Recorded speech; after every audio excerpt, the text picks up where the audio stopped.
Well, I'd like to welcome you to the Catch and Cook cabin. I recently landed my first KEEPER Cobia, and we're going to show you how to fillet cobia while I learn, because I've never filleted one before. But here it is. There she is. Caught this thing last night with my boys. Coming up, servicing. Oh, it's a cobia. Oh yeah, it's a cobia. Get the other rods up. Are you serious, bro? Yeah. Yeah, get that rod out of the way. Just come right at the boat. Come right at the boat. Oh shit! All right, you might need to move this rod. It's not anywhere time the net. I need the rod condom. It's in that little thing. Yeah. That's a little better. Woo! Ooh, this one's fighting a little bit. There's like no current, so you're feeling all fish right now. I don't think he likes the boat. Coming up. Come on, Coming up. Oh, nope. There we go, here you go. Yeah! Hell yeah! Cobia! Cobia! Yeah! Cobia! Cobia! Yeah! Cobia! First keeper off the chum dumpster, and they call them saltwater catfish. So I'm gonna fillet it like any other fish. Don't really have scales. I'm just trying to flatten it out, make things a little easier. That's why I made this big old fillet station for filleting cobia. We've had this fish in the cooler overnight and it's all slimy, so first things first, we're gonna give it a little pat down, try to get some of the slime off of it, make it a little easier to work with. It's not slipping away from you. Well, first things first, get your slime off. Thank you for coming home and playing with us. So all I have is this little 9-inch Bubba. With me right now, I have some bigger knives, but this is all we got. We're gonna lift up the fin and just find a spot right there, make a cut. Then we're gonna go right down that lateral line. Their skin is tough, that's for sure. They do have some real little scales, maybe. I don't know. Got the back spikes. They definitely have spikes there you gotta watch out for. But it's gonna go all the way down. It's a thick fish, man. What's up, bro? Well, that's a lot of meat. You watch me butcher this thing. One thing I wish we would have done last night was bleed it out, but of course when this rod went down, all the other rods wanted to go down at the same time, so it's a little chaotic. We got this thing in the box and tried for another, but I'm just working right down that backbone with the knife. Nice beautiful white meat, even though we did not bleed it out. I'm sure we're gonna see some blood here once I get past the backbone, but they say it's one of the best eating fishes in the ocean. We got this one in the bay. So, once we work down there, we're gonna stick our knife out the other side, finish that off all the way down. Boop. And that'll give us a little room to come in here, get some of that meat leading up to the belly.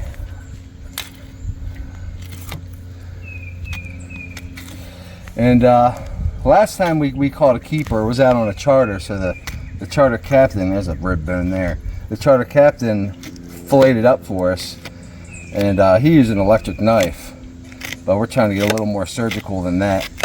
And we also kept the ribs and made some cobia ribs on the grill. We're gonna try to do that again.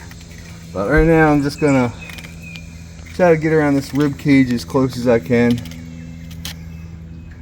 There's definitely some pretty thick bones up in there. You can also grab it with your hand and rip it around the ribs. There you go. Give them a crack.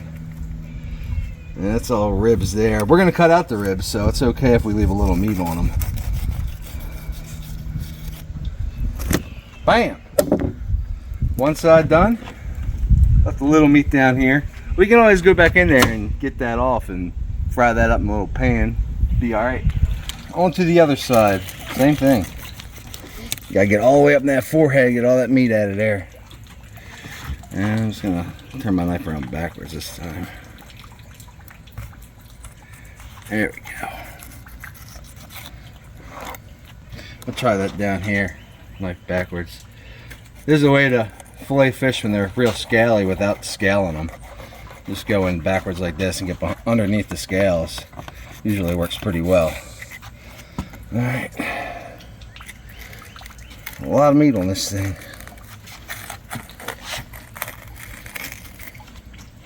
I say it all the time, I'd rather fillet one big fish than 20 little fish.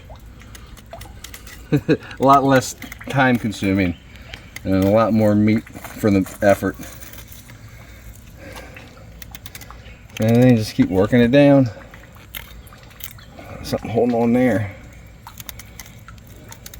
Got some thick ribs. That's why last time we caught the keeper on the charter boat, my brother did, and actually there's a lot of meat on them ribs. He cut them ribs out for us, and he did, and I'm glad he did because they were amazing. It was like, you know, the bones are so big, you eat the meat right off the bones after you grill them. All right, I have to do the peel method.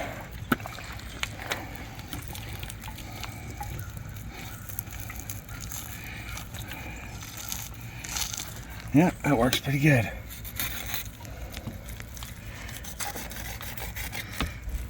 Let me get up on it here as far as I can.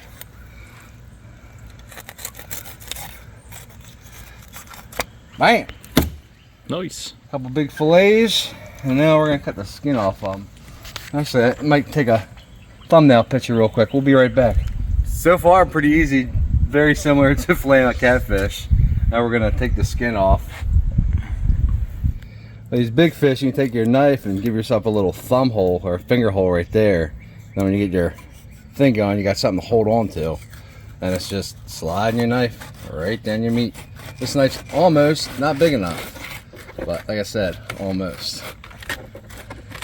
There we go. Watch that, Ryan, I'm gonna cut you. Boop. And bam. Nice. Skin is off. You know, make some leather shoes or something. I mean, that feels like leather. Make some cowboy boots out of that. And I'm gonna do the same thing to the other side. Chunk this thing up, you know, package it up, share it with the fellas and the family. But that's it. That's how you fillet cobia, I guess. First time trying it, pretty easy, just like catfish. Thank you guys for watching. Till next time, God bless, and stop talking about doing stuff. Start doing stuff so you can talk about it later. Bye.